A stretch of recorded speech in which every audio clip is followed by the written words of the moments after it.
श्री शिवाय नमस्तुभ्यम। ओम नमः शिवाय। दोस्तों, कैसे हैं आप? ये बताने के लिए कमेंट्स बॉक्स में हर हर महादेव जरूर लिख दीजिएगा।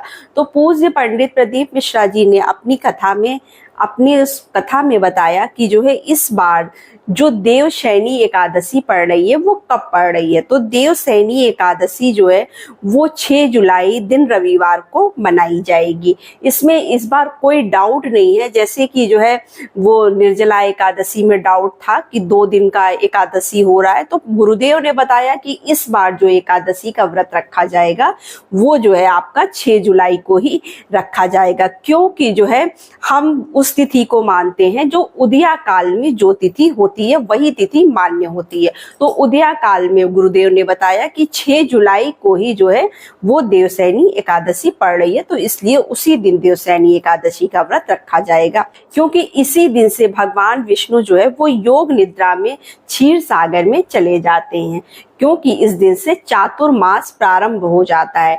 मतलब 4 महीने के लिए सभी मांगलिक कार्यक्रम, शुभ कार्य बंद हो जाते हैं, जैसे कि शादी, विवाह, मुंडन, कोई भी मांगलिक कार्यक्रम इस 4 महीने के अंदर नहीं किया जाता है।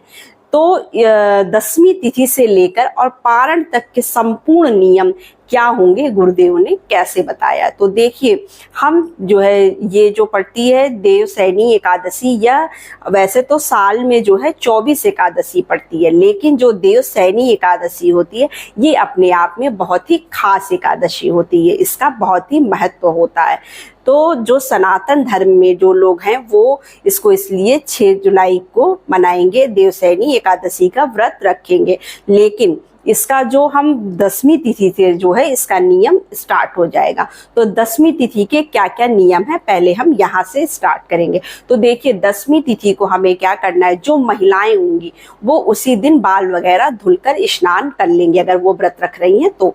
अब वो सुबह सवेरे स्नान वगैरह करके, क्योंकि गुरुदेव कहते हैं कि देवशयनी एकादशी या कोई भी एकादशी होती है इसमें एक टाइम ही सात्विक भोजन किया जाता है। शाम को सूर्यास्त के पहले जो व्यक्ति व्रत रखते हैं वो सूर्यास्त के पहले खाना खा लेते हैं, सात्विक भोजन बिना जो है लहसुन प्याज का। और हमें उसी दिन जो है बाल वगैरह धोकर साफ स्वच्छ वस्त्र धारण कर लेना चाहिए, क्योंकि उस दिन से 10वीं तिथि से एकादशी के दिन के नियम स्टार्ट हो जाते हैं। अब हमें एकादशी के दिन क्या करना चाहिए। देखिए, एकादशी के दिन गुरुदेव बताते हैं कि सुबह सवेरे हमें जल्दी उठकर स्नान कर लेना चाहिए। अगर आपके घर के आसपास कोई नदी, तालाब, सरोवर है तो आप वहां स्नान कर लीजिए। अगर इस तरह का कोई चीज नहीं है तो फिर आप क्या करें, अपने घर के पानी में गंगा जल डालकर और थोड़ा सा तिल डालकर स्नान कर सकते हैं। उसके बाद हम सूर्य देवता को जल देते हैं। जल में हमें क्या करना है, आपको एक तांबे के लोटे में जल ले लेना है, उसमें कुछ पुष्प डाल लीजिए और तिल डाल लीजिए और उससे आप जल दे दीजिए सूर्य देवता को। उसके बाद हमें अपने घर के मंदिर में, अगर आप मंदिर में विष्णु जी को विराजमान किए हैं तो आप वहां पर पूजा कर लीजिए, और अगर आप चौकी लगाकर विष्णु जी की पूजा करना चाहते हैं या आप पूरा चौकी लगाकर विधिवत पूजा करना चाहते हैं तो आप उस तरह से पूजा कर सकते हैं। लेकिन उस दिन हम भगवान विष्णु की विधि विधान से पूजा आराधना करते हैं एकादशी के दिन, क्योंकि वह दिन हमारे विष्णु जी को समर्पित होता है। और उसके एक दिन पहले यानी 10वीं तिथि को ही हमें तुलसी दल तोड़कर रख लेना चाहिए, क्योंकि एकादशी के दिन जो है तुलसी दल नहीं तोड़ना चाहिए। गुरुदेव कहते हैं कि घोर पाप लगता है जो इस दिन जो है एकादशी के दिन तुलसी दल तोड़ता है या फिर जो है तुलसी जी में जल चढ़ाता है, क्योंकि माता तुलसी खुद एकादशी के दिन भगवान विष्णु के लिए निर्जला व्रत रखती हैं, और हम इस स्थिति में अगर जल चढ़ाते हैं तो माता का जो है व्रत खंडित कर देते हैं। तो इन बातों का आपको विशेष ध्यान रखना है। एकादशी के दिन देखिए, बहुत लोग फलहार खाकर रखते हैं, बहुत लोग फल पर रखते हैं, हर कोई अपने अपने तरीके से व्रत रखता है। कुछ लोग निराजल रखते हैं, शाम को फलहार खाते हैं, दिन भर नहीं खाते हैं शाम को पूजा पाठ करने के बाद, क्योंकि जब हम विष्णु जी की पूजा करते हैं तो एक टाइम सुबह चौकी लगाकर करते हैं या मंदिर में कर रहे हैं आप, तो शाम को भी आपको पूजा दिया बाती करनी होती है, भगवान विष्णु की पूजा आराधना करनी होती है। उसके बाद जो है हमें शाम को फिर हम चाहे तो फलहार खा सकते हैं अगर आप दिन में। और जो लोग नहीं व्रत रख रहे हैं, क्योंकि देवशयनी एकादशी एक ऐसी एकादशी है कि जो व्रत नहीं रख रहे हैं उनको भी सुबह सवेरे स्नान करके भगवान विष्णु की विधि विधान से पूजा करनी चाहिए, क्योंकि यह एक ऐसी एकादशी है कि आपके जीवन में अगर कोई भी परेशानी, मुसीबत या अपने जीवन में आप कुछ भी चाहते हैं जो पूर्ण नहीं हो पा रही है और घर में सुख शांति समृद्धि बनी रहे, इसके लिए लोग यह व्रत किया करते हैं।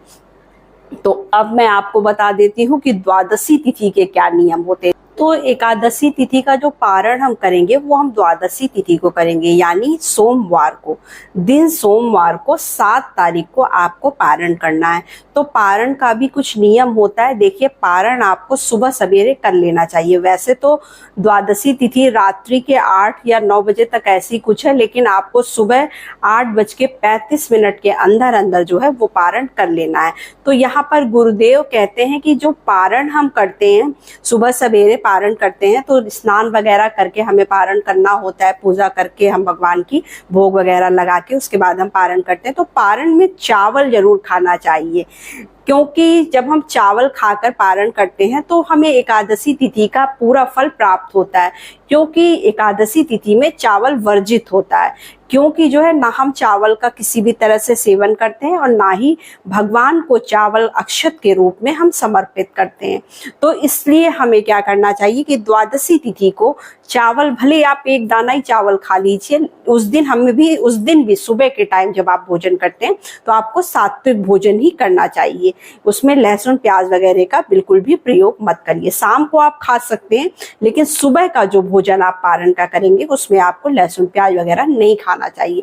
भले आप प्रसाद पहले खा लेते हैं, उसके बाद भी आपको ये चीजें नहीं खानी चाहिए, तब हमें इसका पूरा फल प्राप्त होता है। और दान आप जो है पारण के दिन सुबह सीधा वगैरह तो आप लोग दान करते ही होंगे, साथ में जो भी ऋतु फल चल रहे हैं आप जो चाहिए वो ये दान कर सकते हैं। अपनी स्वेच्छा के अनुसार अपने दक्षिणा वगैरह आप दान कर सकते हैं, जो कुछ भी आप देना चाहते हैं, क्योंकि हर आदमी की अपनी क्षमता होती है और वो अपनी क्षमता के अनुसार ही दान करता है। तो यहाँ पर दान का भी विशेष महत्व होता है, क्योंकि देवशयनी एकादशी बहुत ही बड़ी और बहुत ही महत्वपूर्ण एकादशी होती है।